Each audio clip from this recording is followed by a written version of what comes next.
আল্লাহর হাবিবকে বেশি, একদম সবচেয়ে জানের চেয়ে যদি আল্লাহর হাবিবকে ভালোবাসেন, তাহলে আপনার হাসরটা হবে নবীজির সাথে। আর নবীজির সাথে আপনার হাসর হয়ে গেলে আপনার দুনিয়ায় চিন্তা নাই, আখিরাতে চিন্তা নাই, কবরে চিন্তা নাই, কিয়ামতে চিন্তা নাই, ফুলসিরাতে চিন্তা নাই, হাসরে চিন্তা নাই। ঠিক কিনা বলেন? ঠিক কিনা বলেন? যার সাথে নবীজির হাসর হবে ওই ব্যক্তির কোনো চিন্তা আসেনি। প্রিয় ভাই আমার,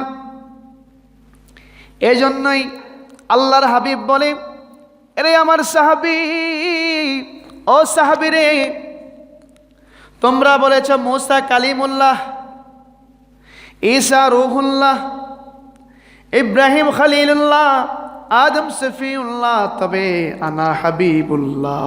সুবহানাল্লাহ, আমি হাবিবুল্লাহ। এবার আসুন, খলিলুল্লাহ অর্থ হলো আল্লাহর বন্ধু, হাবিবুল্লাহ অর্থ হলো আল্লাহর বন্ধু। খলিলুল্লাহ উপাধি হলো কার? ইব্রাহিম আলাইহিস সালামের। আর হাবিবুল্লাহ উপাধি হলো কার? আমাদের নবী মুহাম্মদ সাল্লাল্লাহু আলাইহি ওয়াসাল্লাম। এই খলিল আর হাবিবের ভিতরে একটা ডিফারেন্স আছে, পার্থক্য আছে, শুনবেন না আপনারা? খলিলুল্লাহ অর্থ হলো আল্লাহর বন্ধু। যেই খলিল দ্বারা বোঝানো হয়েছে, যেই খলিল আল্লাহকে খুশি করার জন্য সব কিছু করে। সুবহানাল্লাহ পড়েন, মনোযোগ। যেই বন্ধু আল্লাহকে রাজি খুশি করার জন্য সব আমল করে থাকে। আর হাবিব অর্থ হলো যেই আল্লাহ তার বন্ধুকে খুশি করার জন্য সব করে। সুবহানাল্লাহ। তোমায় কেমনে পাবো বলো না ইয়া রাসূলুল্লাহ, দেখিতে কত দিন বাকি বলো না ইয়া হাবিবাল্লাহ।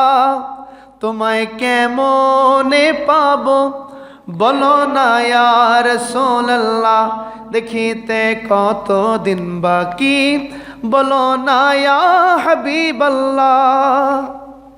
জাহান্নামী আবু জাহেল দেখিল তোমারে, বড় বড় মুনাফিকরা পাইল তোমারে।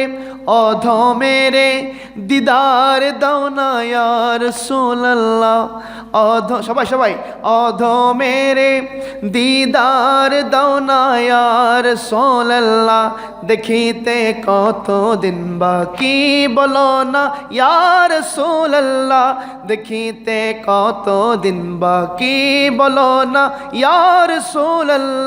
তোমায় কেমনে পাবো বলো না ইয়া রাসূলুল্লাহ, তোমায় কেমনে পাবো বলো না ইয়া রাসূলুল্লাহ, দেখিতে কত দিন বাকি বলো না ইয়া হাবিবাল্লাহ, দেখিতে কত দিন বাকি বলো না ইয়া হাবিবাল্লাহ। আল্লাহু আকবার পড়ে। আল্লাহর হাবিবের শানে মানে, আল্লাহর হাবিবের শান শুনলে যার অন্তর ভালো লাগে, যার কাছে মহব্বত লাগে, যার কাছে মজা লাগে, বুঝতে হবে ওই ব্যক্তির ইমানটা অনেক বেশি। ঠিক কি না? ওই ব্যক্তির ইমানটা অনেক মজবুত, ইমানটা অনেক শক্ত।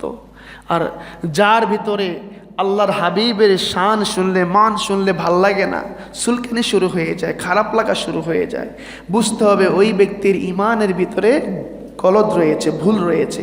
এই জন্য আমি বলতে চাই, আপনি যদি আপনার লাইফকে, আপনার জীবনকে সুন্দরভাবে সাজাতে চান, তাহলে আল্লাহর হাবিবকে আগে মহব্বত করতে হবে। আল্লাহর হাবিবের মহব্বতটা অন্তরের ভিতরে জারি করতে হবে। আল্লাহ রাব্বুল আলামিন তো বলে দিয়েছে, কুল ইয়া রাসূলুল্লাহ, আপনি বলুন, ইন কুনতুম তুহিব্বুনাল্লাহ, যদি তোমরা আল্লাহর ভালোবাসা চাও,